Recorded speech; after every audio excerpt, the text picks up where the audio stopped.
Hello and welcome to a special circumstances review. Today we're going to take a look at the INFORCE APL or auto pistol light. This is the first handgun light made by INFORCE. And it continues in the same vein as we've seen before from INFORCE with a polymer body, which again is a little unusual in this in the current selections of flashlights that we have here. So very lightweight, very compact light. This light weighs under 3 ounces, including the battery. Obviously, largely because of the polymer body. It puts out 200 lumens for about an hour and a half on a single CR123. It's extremely compact, under 3 inches wide, or 3 inches long, sorry, and right over an inch, inch wide, a little over, I should say. Very interesting setup. No screws. Uses a lever to provide clamping pressure. That gives you a nice bit of mechanical advantage on the clamp. Body is, of course, as I said, polymer. You have your paddle switches, which are ambidextrous either way. So if you want, say for instance, if you want a constant on, you would tap it on. Hold it in for more than half a second and it becomes momentary. Reflector based. It's kind of difficult to see, but you can see the LED in there. There's a little bit of muzzle blast residue on the lens. This bezel here is aluminum and it has a very effective lockout on and just apparently I tightened it. There we go. Not even a quarter turn and it's off. Threading is pretty much as good as it has been on all the other INFORCE lights I've had. It's smooth but tight. No rattle at all on this light.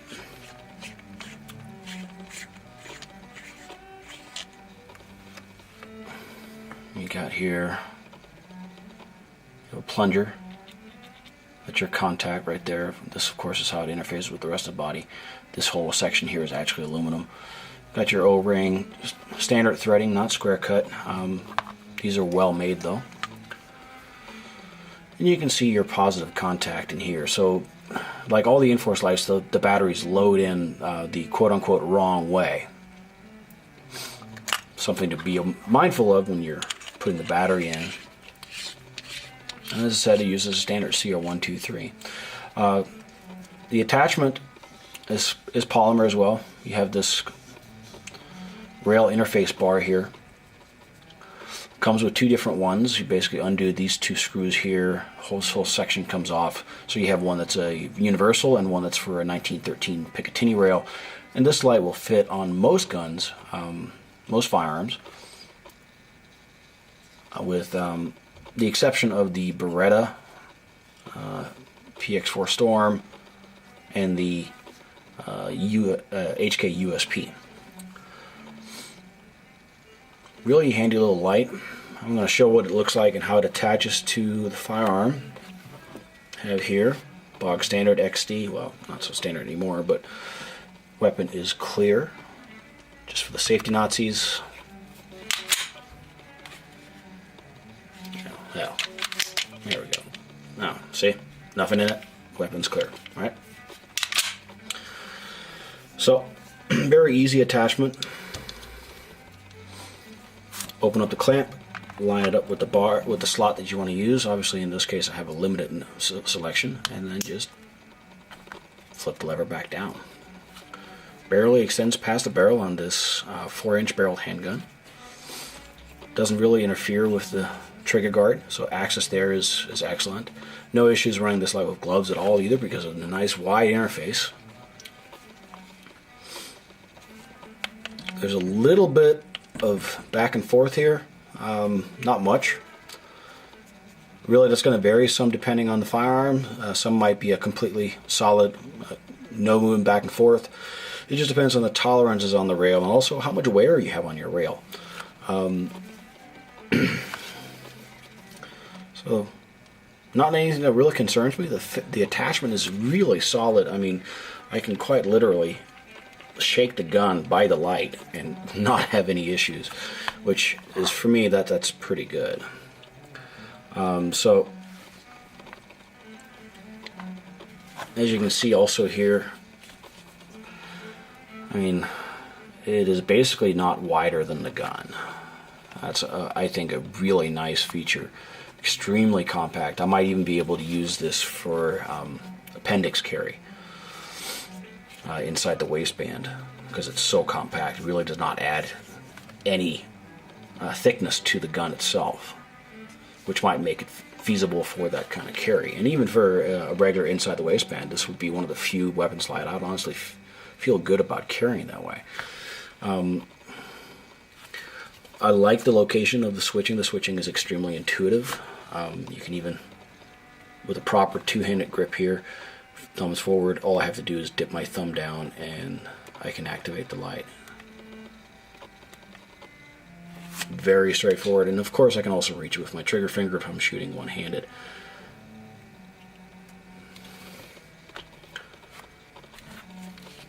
Really nice offering here. As always, the INFORCE lights so far, well, so far at least I should say, all the INFORCE lights have been really good deals. This is still significantly cheaper than most of the other offerings out there, with the possible exception being something like the Streamlight TLR1, which can be had for about $100. This is going to be a little more expensive than that, but not much more expensive, and certainly much cheaper than an equivalent Surefire. And here's the thing, there isn't an equivalent Surefire. They're all basically going to be bigger and heavier. So I put a few hundred rounds through this so far. I've had zero issues with the mount. I have heard from some people that they had some issues with the pins on the paddle switches apparently walking out under recoil. It's not something I've seen myself. They've actually been boringly reliable. Again, like the other INFORCE lights, this is waterproof down to 66 feet. Again, something that you don't see offered by the other manufacturers. It's extremely lightweight. Really doesn't even change the balance of the gun notably. And appears to be completely unbothered by recoil.